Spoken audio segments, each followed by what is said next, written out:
Okay. Well, thank you all for being here this afternoon. My name is Samantha Anderson. I work for the University of Kentucky as a cooperative extension agent for agriculture and natural resources in McCracken County. That is Paducah. Okay. All right. So, very briefly, like I said, I am in Paducah, Kentucky. That's in far western Kentucky. I was previously in Graves County, which is 20 miles south of Paducah. And a little bit, very briefly, about myself. I'm originally from the eastern part of Kentucky.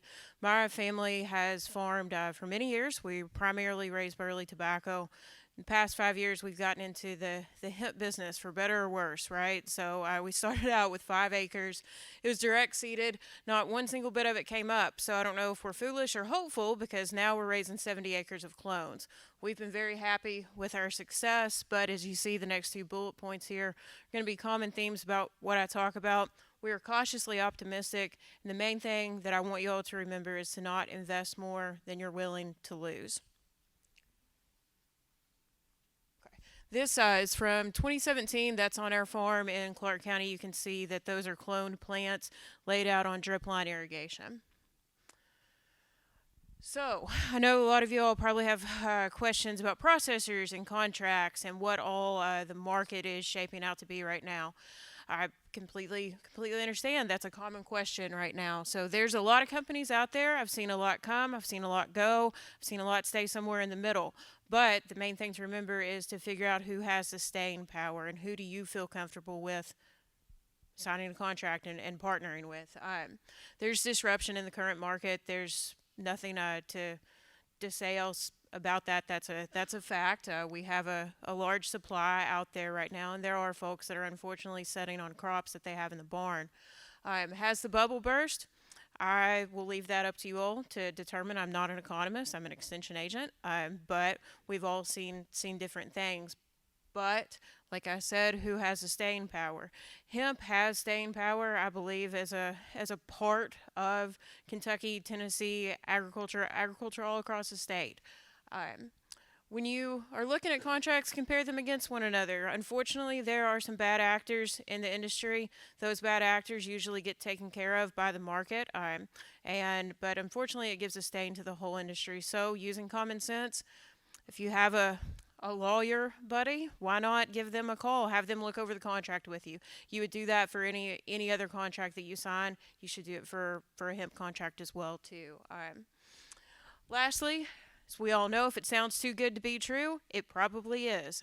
Take a good look at these things. There were wild rumors over the past 5 years flying around, and we found out that that's what they were. They were rumors. So with wildcatting, I'm not talking about the University of Kentucky Wildcats. I'm talking about with contracts versus not having a contract. Of course, there could be much more to gain on the open market, but the contracts do provide some sort of safety net to you as the producer. There's the sharing of risk with yourself and the company. Some contracts provide clones or seeds or genetics to you. So again, that's a much longer discussion for another day about the benefits of one contract over the other, but a few things that I've seen in the past 5 years that are helpful to consider. All right. Okay.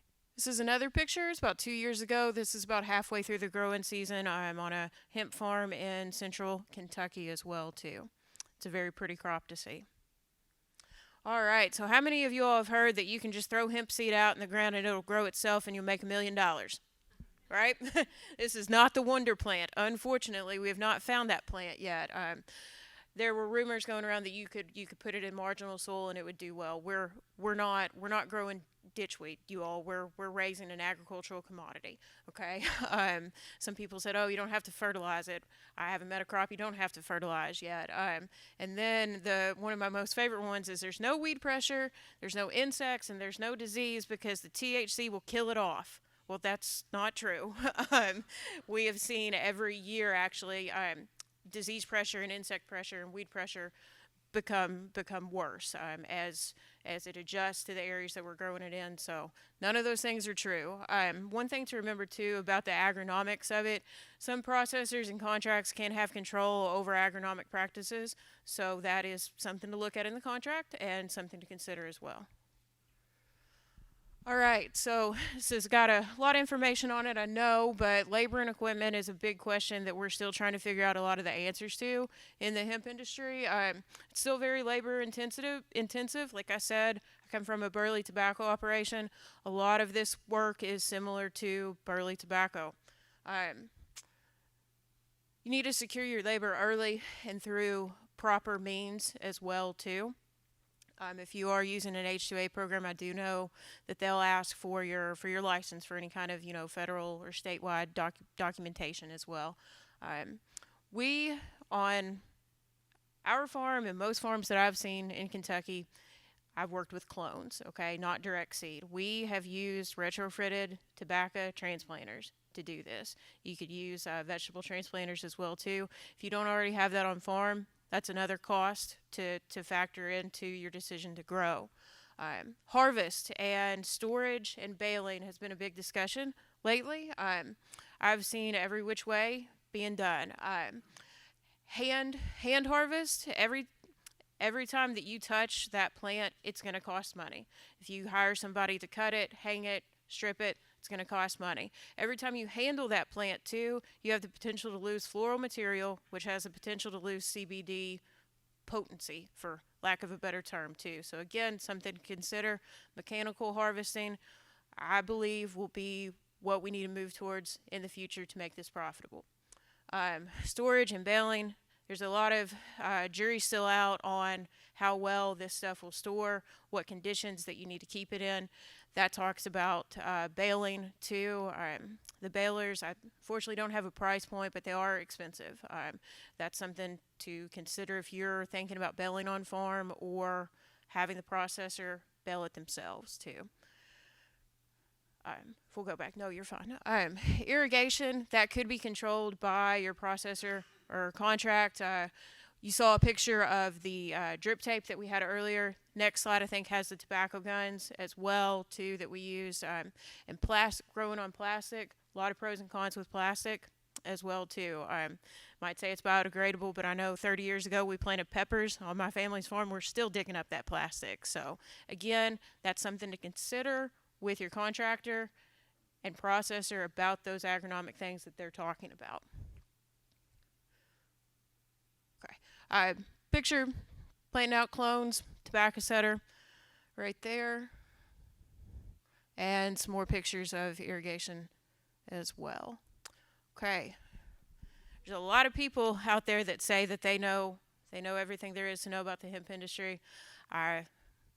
It's not true. We're all still learning right now, okay? So again, there's bad actors out there. Unfortunately, that's not the hemp industry. That could be any industry. So being mindful and being aware is key. Security on farm, kind of like Annie mentioned too, working with state and federal law enforcement agencies. Just being good neighbors is very key. Hemp has an odor to it, so folks that you rent land from, or you might have neighbors, education is important. That's how we're going to move public perception forward in this industry. Said this earlier, there's a reason I'm going to say it again. Do not risk more than you're willing to lose. This is not a traditional market right now. It's still a new crop. There's challenges that are still ahead. I know that we've had progress in the past couple of months with chemical control and crop insurance and financing, but this is still a fledgling industry. We're still working things out. So cautious optimism is key. I feel like I've seen every story possible in the past 5 years. So like I said, it's a personal decision that you need to make about your farm. Make sure that it's profitable for your farm and feasible for your farm. I think there was mention about the silver bullet earlier. This goes back to it. Hemp is not the solution to everything, but it might be part of the solution for some. Getting towards the end here, so I always like to, anytime I talk about hemp, I like to show this picture right here. This is a Farmall Super C that was bought by my papaw in the late 1940s. Behind it is a hemp crop that we have on our farm. We are using old technology to raise a new old crop. I'll leave you all with that. Be happy to answer any questions at the end. Thank you.